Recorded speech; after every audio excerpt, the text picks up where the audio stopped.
Good morning, everyone. How's everybody doing this morning? My name is Jared Lawrence Boyd. I am a journalism broadcast student from Memphis, Tennessee, and I am in Dr. Husney's 273 Visual Creative Thinking class. And I'm very excited and very honored to introduce our next speaker today. I haven't had a time to speak with him before I came up here, but I am very pleased to see that he has on his pocket square there. So we're two brothers of a kindred spirit. So I'd like to introduce to you Mr. Daniel Dejan, the print and creative specialist for Sappi Fine Paper. Thank you very much.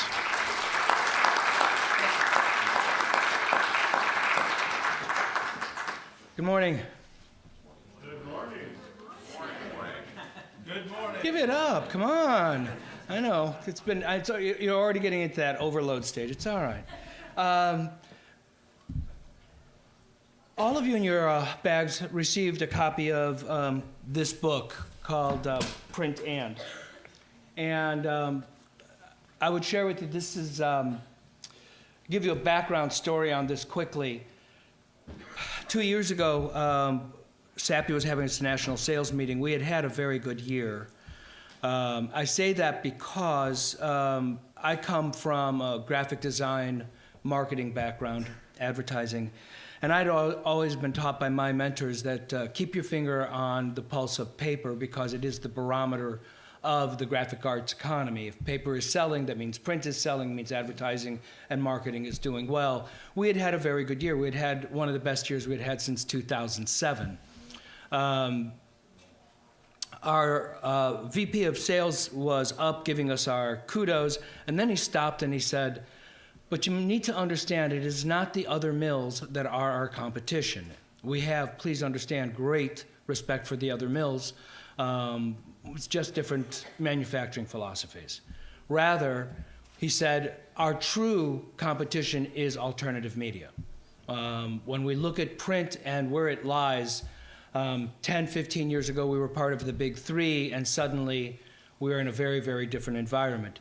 We understood that we really didn't understand our position vis-a-vis alternative media as well as we should. We probably spend 7 digits a year in market research, looking at distribution, logistics, et cetera. So we ended up doing a deep dive. We brought in several very large marketing research companies, as well as we had the privilege of being able to interview chief marketing officers, media strategists, et cetera, to try to better understand what was going on. After 18 months of research, we were so very pleased with the data that we were getting that we decided, let's encapsulate it, let's put it into book form and get it out as quickly as possible. I say that because the research is still ongoing, but this actually is a representation of the 18 months to date. If you look at the work, we do an enormous amount of educational pieces, many of them under the title of the standards, on folding, on color management, on special effects. We gave you a copy of Standard 5 in your books. We always try to be extraordinarily transparent about how these are printed, so we would have pages like this where we show you each page how it's done, what kind of presses, et cetera. What I would draw your attention to in this particular case is that in this case, the quick response code, actually, if you scan it, you will have copies of all of the data and all of the research articles that we used to create the book. It's really hard to put a presentation like this together from what really is a white paper, because all you end up doing is distilling it into sound bites, which really doesn't do respect to the research.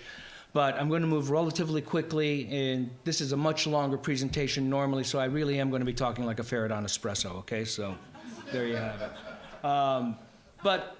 You can go to our website at www.sappi.com, go to the educational tab, click on it, and click on Print and you would also have access to the articles to be able to print out. I have to be honest with you that this is really a grouping of some brilliant thought. I think it is a very different approach to a lot of what you're hearing today. And obviously being the paper mill, I have a certain self-interest in the conversation. But What we came to realize was this. We looked at it and we realized, first of all, 10 years ago, we had 8 media channels. We now have well over 200. While this is a lovely design rendition of it, designed by Kit Heinrichs, really it ends up that we've come to realize that the market has changed dramatically. The choices are extraordinary, and it actually ends up looking more like this. By the way, this is actually 2011, and that's 2012. This is growing exponentially. What's interesting about this is, as we researched all of these different sites, well over half used print to launch their brand. They either did it as direct mail or they used it as ads in specific magazines, in magazine advertising, but print was the launching pad. And that was something that we came to realize was very, very important. When we did the research, we broke it out into demographics because we certainly understand that on a demographic level, they're going to be responding to media in very, very different ways. So for us, our demographics were 12 to 17-year-olds, a really wonderful target audience. Although they do not earn money per se, they actually are extraordinarily influential in expenditures, as I'm sure you all realize. 18 to 24, 25 to 34, 35 to 44, 55 plus. Interestingly, what we're seeing is so many of these are very focused towards that sort of golden 12 to 34-year-old demographic, and speak to them in the same way or think that they need to, when in fact what we've come to realize is that when we did the research in all demographics, as we were digging deeper, what we came to realize was that they first prefer print in some form, depending on how they're going to use it. They trusted print more than other media. And as we dug down deeper into that, what we found was there was 2 reasons. One was the fact that the permanence of print became a very, very important aspect. The idea that when we put out a printed piece, the acknowledgement that it takes craftsmanship and a lot of dollar investment to be able to do it, as opposed to a concept that you can put something up on print and change it, or excuse me, on the web and change it that afternoon or the next day, sort of the transience that is perceived to be online versus in print. And secondly, which we were very pleased about, in all demographic, there was an absolute recognition of the craftsmanship required to be able to produce print. The idea that it took copywriters and designers and print buyers and production managers and printers and the supply chain, though they could not identify what it was, but they understood that it really took craftspeople to be able to produce it. And that was a very strong governing value. And the other part that we thought was very interesting was one of the core human values was the value of ownership. The ability to have a copy that one called one's own became a very, very important factor. For a lot of young people, the idea that they had a magazine that they could tear out the pages and pin out on the wall. Really good magazine designers would include things like posters or gatefolds that they could use as sort of a value-added component. But again, part of that was that we saw that all of these, as many as they are and as much as that they're growing, that print was a component of either launching it or was a direct component of how they interacted with their community. So obviously we were looking at sort of the larger business model of integrated marketing, realizing as many touch points as possible. And what we came to realize was, in fact, we were fighting some myths. First of all, the obvious print is dead myth, which it works very well when you look at the 2009 statistic that we lost so much revenue in 2009, and you saw this huge adoption rate of the iPad simultaneously, and it was very easy to come to the conclusion that content was migrating from ink on paper to tablet, which is not true. But more importantly, and it's a point that I don't think that we don't keep in mind, which is there is this misconception that in order for new technology to take its place, it has to displace current technology, which is simply not true. The market is not a fixed size. It is this that size that opens and closes depending on cultural needs. Our perfect example, the market is going to swell in the next 4 months to accommodate the Olympics. And once it does that, it's going to come back down. You're going to have an enormous amount of print, an enormous amount of television commercials, an enormous amount of out-of-door. Every kind of medium is going to swell to accommodate the marketing of the Olympics, and once they're over, it's going to come back down. The point is, you do not have to displace current technology to make room for upcoming technology. What we have come to realize is that there are synergies that we absolutely need to use in a marketing perspective to be able to achieve that penetration, that market penetration that we want to be able to do. There are a few points in the book that I really hope that if you have the chance to read it, and I can't invite you more warmly, that you take away. This was one of them. And this was a series of experiments that we had been following for the last 4 years that finally have been published and now have finally been validated.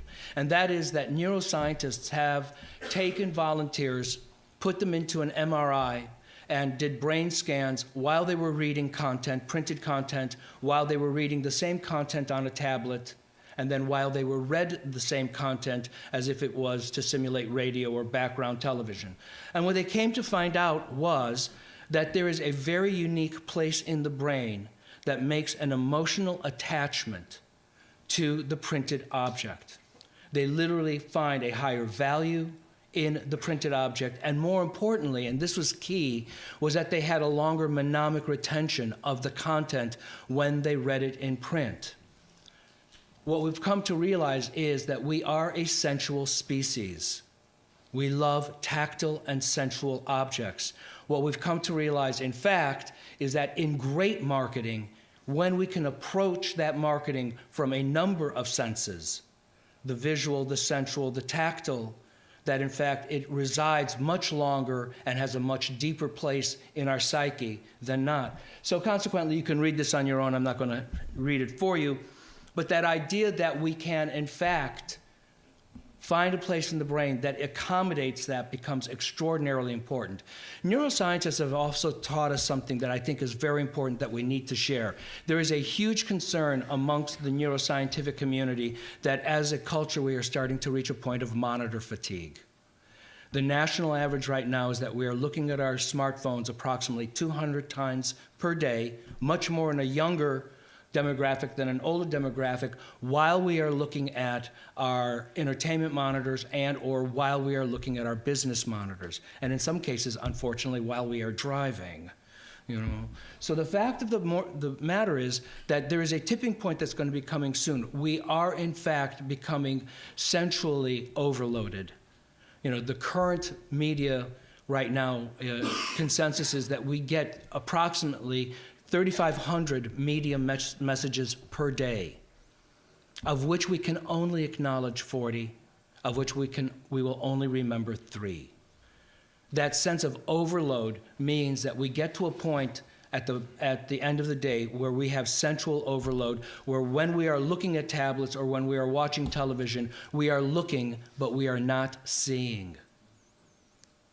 So one of the things we've come to realize is the break that people take away from their monitors is in fact in print. It is reading a magazine. It is looking at a catalog. It is looking through their direct mail.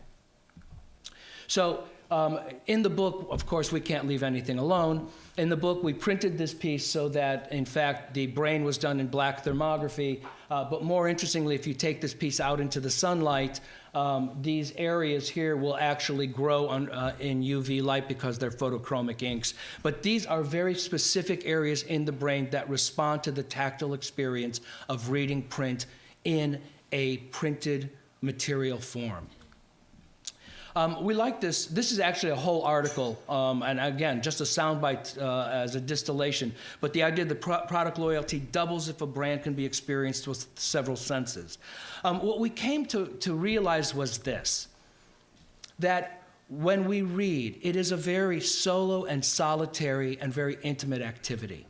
And one of the things that we've come to realize is that, in fact, when we read, there is the voice inside our head that we have become accustomed to. More importantly is this concept that print feels more personal, more cognizant that it is speaking to the individual. This was the nuance that became very, very important. That idea that when I open a magazine, a book, a catalog, and I am reading it, it is a very solo experience, as opposed to when I go online or I open a tablet, I know that I am in fact going through a portal where I am joining a collaborative or I'm joining a community. Both experiences are extraordinarily important, but they are handled very, very differently. I like this concept that when we were taught to read, when we were taught to write, when we were taught to analyze reading, we were being taught storytelling. And in storytelling, there is a beginning, a middle, an end, an aha moment. There's a resolution, and it gives us a very complete and comprehensive picture of that story. Unfortunately, what we've come to realize is in our culture, we are becoming skimmers. And more importantly, when we go online, we will skim and look for the link and click, skim and click, skim and click, and unfortunately, we get pockets of information, but they're not comprehensive and they're not cohesive, as opposed to when we read. From that, what we came to call it was the uninterrupted brand speak. The idea that if I want to build a relationship, if I want to build a brand, it is absolutely important that one of the components is in print so that I can tell the story completely and conscientiously and then support it online when I bring out the features, the advantages, the benefits, and the pricing. The two together, synergistically, create that entire picture. But without both, you're not going to have a full marketing campaign. Hence, when you look at the book, you'll notice that it's called Print and, because affectionately we call this Print and Everything Else, because we've come to realize both components together. The magazine that has the online component, the catalog that has the online storefront, the marketing campaign that has the rest of the information. Again, we talked about the craftsmanship and the trust, and more importantly, we started looking at the larger concept of the return on investment. And one of the things that we came to realize is that people keep pieces of print. There are people who have magazines from many years back, and they like to be able to go back and look at the articles. One of the interesting experiments that was going on in London was that psychotherapists were looking at the way that we read and why we read. And that is now becoming one of the larger questions that we are literally trying to answer. Why do we read? Why can we not just take it all visually on a television or on a tablet? And there are very strong reasons. And one of the things that they came to realize is when we read and we are talking to ourselves intimately, the ability to highlight, the ability to make notes in the margin, really, in fact, are a value system that we have on a human level. The highlighting, in fact, we are repeating the words to ourselves, and they coined that rehearsal. Rehearsing for the test or rehearsing to share with other people was very, very important. The ability to make notes in the margin was really a value system that we had in relation to the content that we were reading. Very, very personal, not a part of the community or the collaborative, which again has its place. So we started to look at a lot of the marketing campaigns and realizing that there were decisions being made where suddenly marketers were deciding to do everything as email blasts or doing everything as online and discluding print, which is a huge mistake. You have an enormous constituency who still prefers print as their number one choice of medium, and to take that out means that you are possibly losing those orders or losing that integration.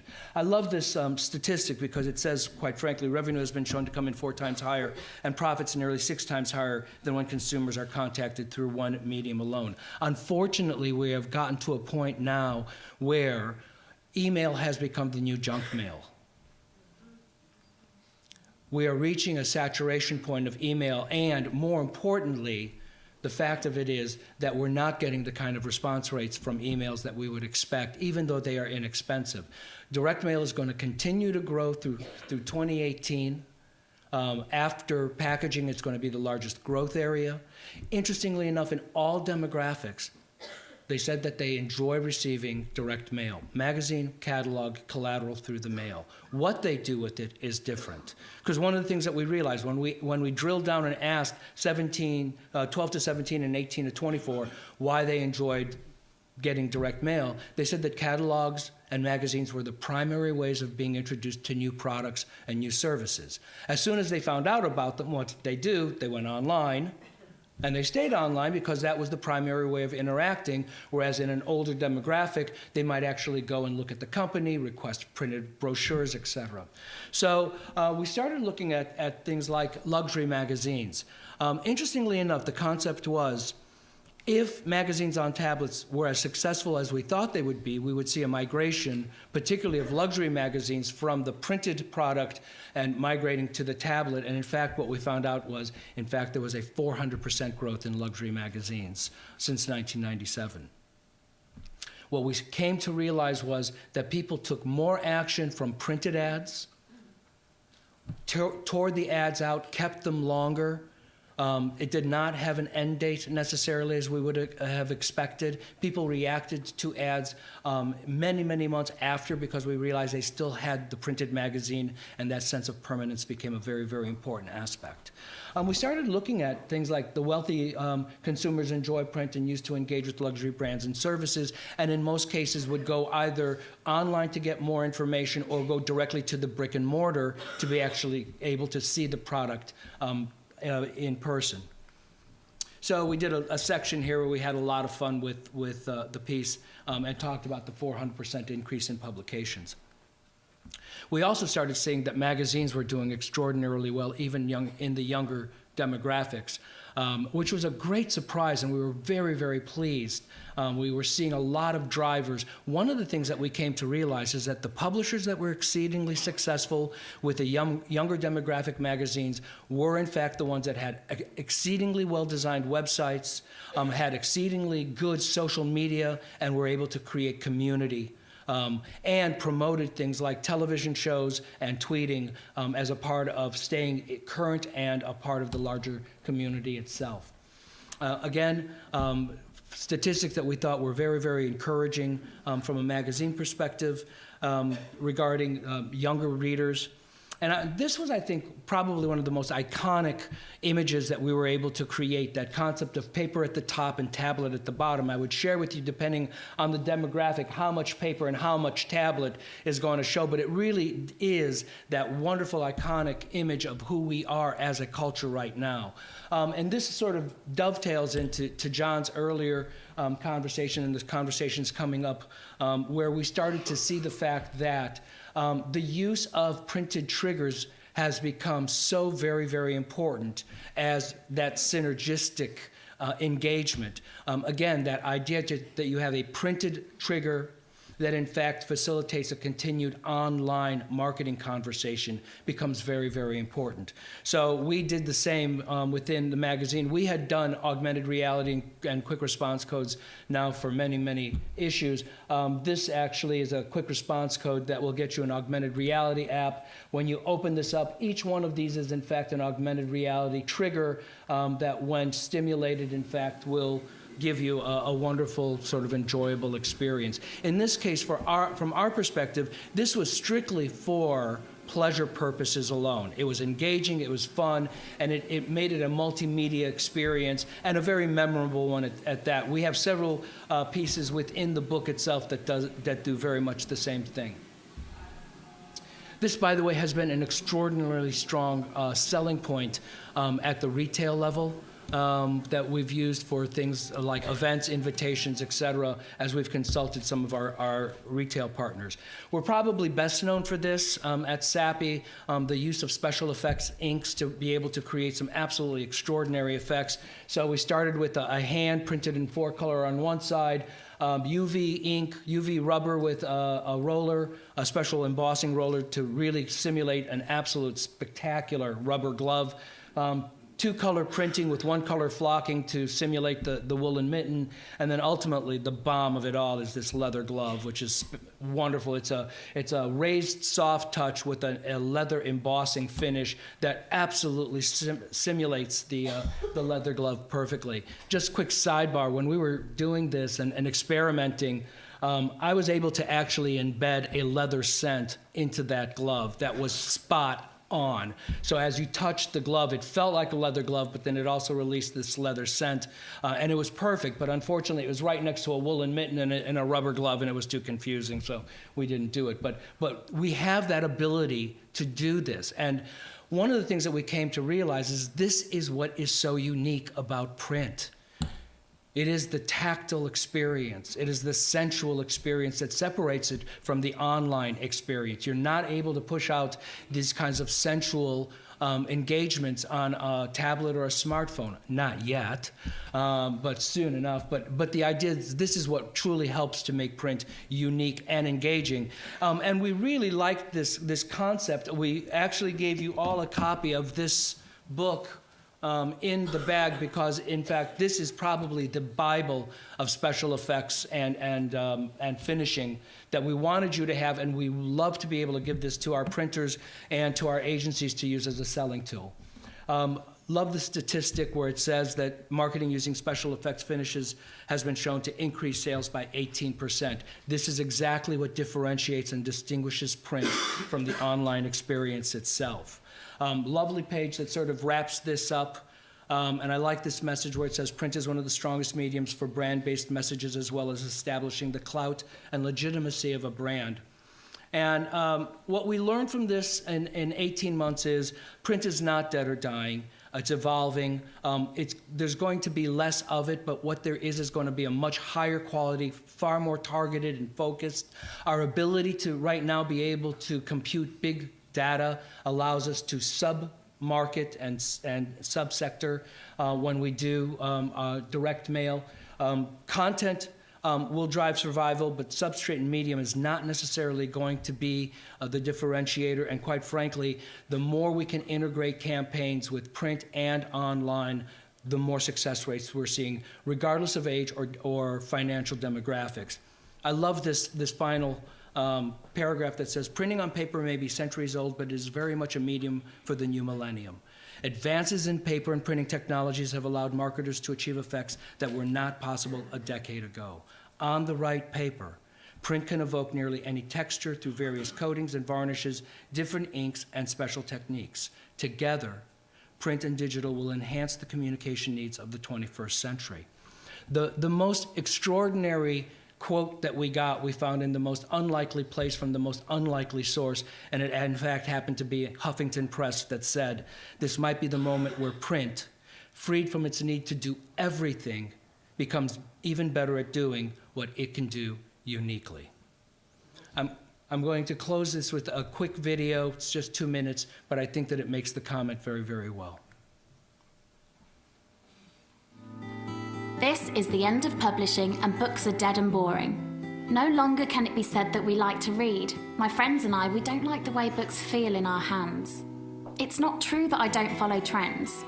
I know what I want when I see it, and packaging is more important than content.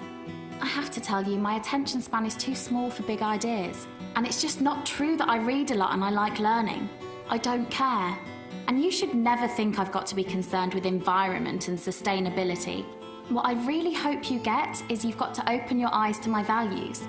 What's important to me is what Lady Gaga is wearing, and I don't really care all that much what Gandhi did last century. I think it's unbelievable that you're actually listening to us. What's important for you is you'll find customers for your products. You think your job's done if we like your brand. We'll do it for you on Facebook, on our mobiles, me and my friends. Your market is dying. Don't think it's all going to survive. It is the end of the publishing industry as we know it. Unless you reverse how you see me. It is going to survive. Don't think that it's all dying. Your market is me and my friends. On our mobiles, on Facebook, we'll do it for you. If we like your brand, your job's done. You'll think of products for your customers. You'll find what's important for you is that you're actually listening to us. I think it's unbelievable what Gandhi did last century. And I don't really care all that much what Lady Gaga is wearing. What's important to me is you've got to open your eyes to my values. What I really hope you get is I've got to be concerned with environment and sustainability. And you should never think I don't care. I read a lot and I like learning. And it's just not true that my attention span is too small for big ideas. I have to tell you, content is more important than packaging. I know what I want when I see it, and I don't follow trends. It's not true that we don't like the way books feel in our hands. My friends and I, we like to read. No longer can it be said that books are dead and boring, and this is the end of publishing.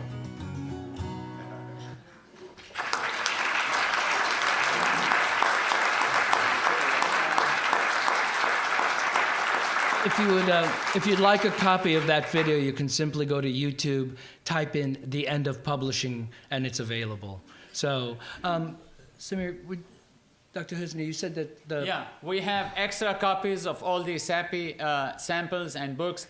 If you get your blue bag, you had all the copies in it. So please leave the samples and for the folks who did not get a blue bag. They are on the feel free. I mean, to really see and feel what Dan have just talked about, you must touch those books and have them in your hands.